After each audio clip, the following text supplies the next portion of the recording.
Shri Krishna Parabrahmane Namaha. Shri Sadguru Paramatmane Namaha.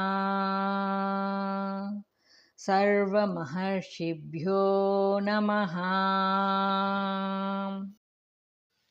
Those who do not attain this knowledge return to the path of samsara. Third sloka.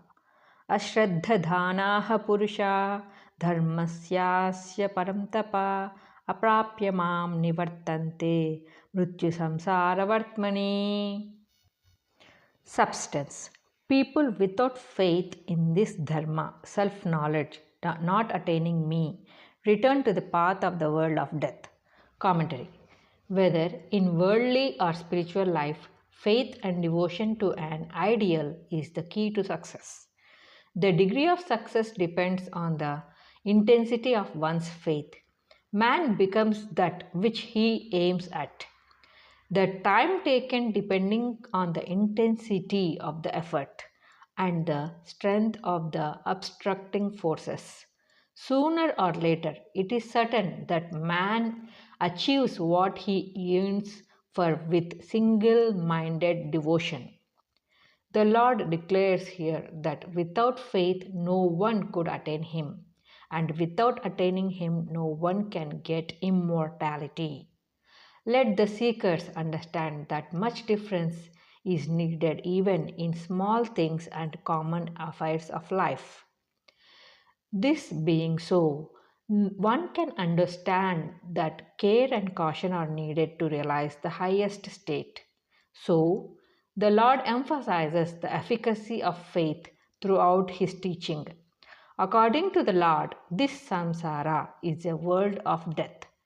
Death is stalking everywhere and yet blinded by the veil of avidya.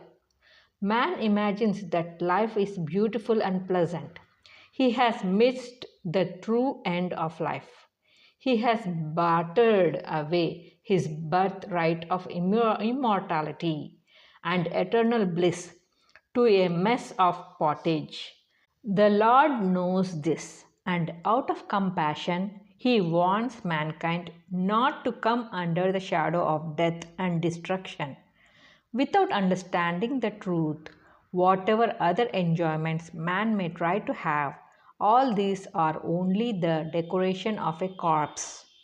The wise shall strive to know the Lord and transcend the ills of life and death.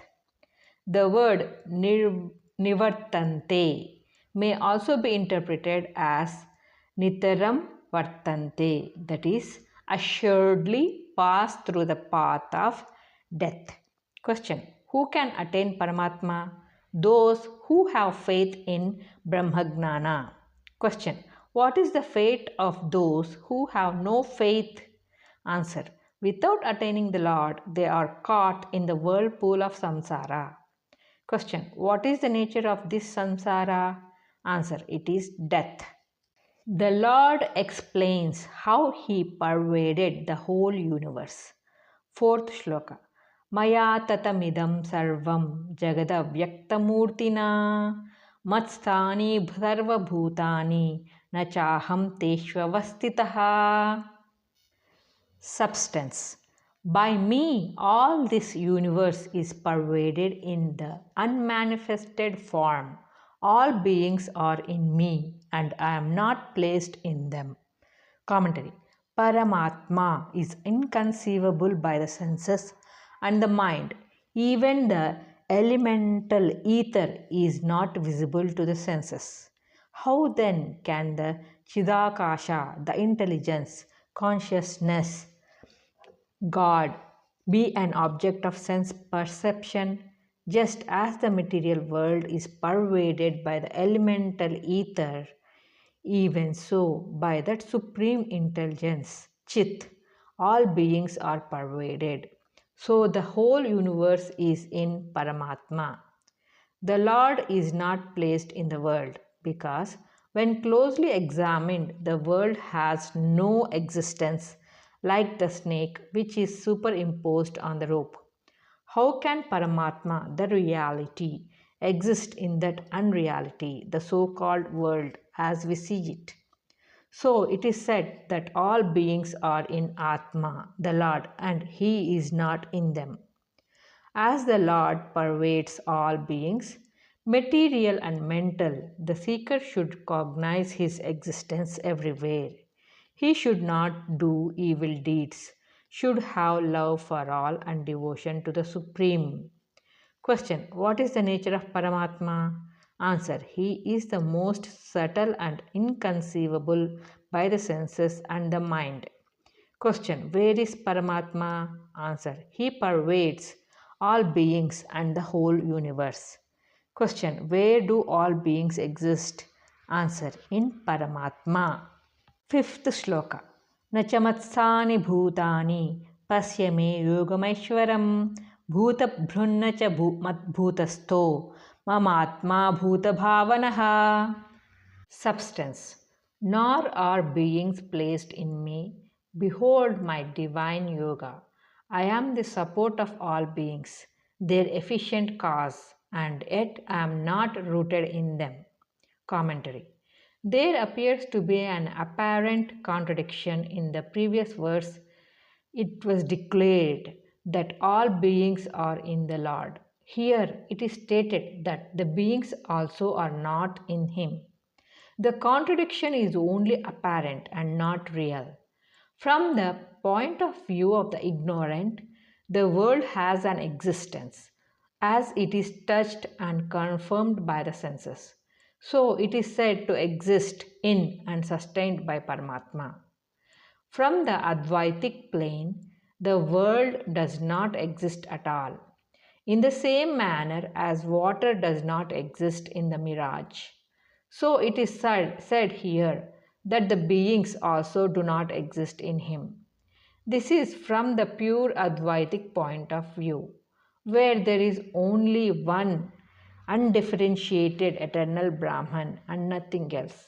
The Lord's declaration means that Drishya, the seen world, does not exist in him and he in Drishya. The man who has awakened from the dream comes to know that he never existed in the dream, nor the dream existed in him. It is nothing. The man who saw the snake in the rope, when he comes to know the form of the rope, knows that the snake did not and does not exist.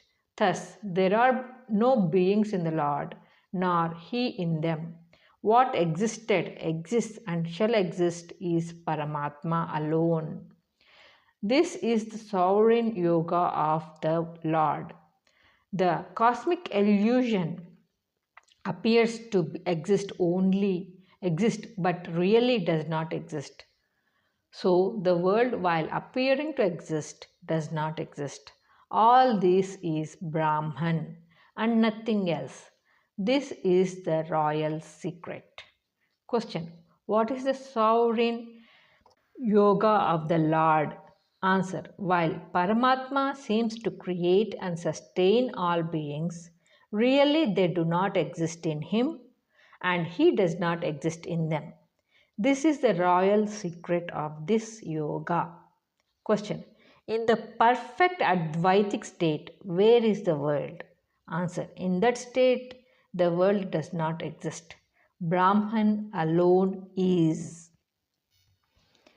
From the dualistic point of view, the position of the world is explained. Sixth sloka. Yadhakashasthito nityam vayuh sarvatra go mahan tata sarvani bhutani matsanityupadharaya. Substance. Just as the mighty wind moving everywhere is placed in ether, even so know that all beings are in me. Commentary. The Lord gives a beautiful simile to explain what he has said in the previous two verses. Just as the mighty wind rests in ether, which has no contact with the wind, so also all beings rest in Brahman, who is not contaminated by them at all. The objects cannot produce any effect on him. The mighty wind rests in some part of the elemental ether, So also the whole universe is in some spot in the Supreme Brahman. The wind may carry good or foul smell, may be gentle or strong, but ether is not affected by it. So also the good and bad in man or the actions taking place in the world do not affect Brahman. Ether cannot be seen, so also Paramatma. Ether is subtle, Paramatma is more subtle. Ether pervades all, so also Paramatma pervades all beings. This illustration of ether and the wind resting in it is intended for the understanding of the common people only. In fact, ether cannot be compared to Paramatma because ether is insentient and Paramatma, on the other hand, is supreme consciousness. The immediate and direct presence of Paramatma is to be realized everywhere and in everything. He is in every particle of the universe. Knowing this, can man commit sin? Paramatma is the eternal witness of all. The supremacy of Paramatma is clearly to be understood because in him is the whole of this wonderful universe. Let not man be imbued with pride and arrogance for the little strength or power or position or beauty or talent that he may possess for a short while. Question: where are the beings placed? Answer: in Paramatma. Question: how? Answer: like the wind in elemental ether.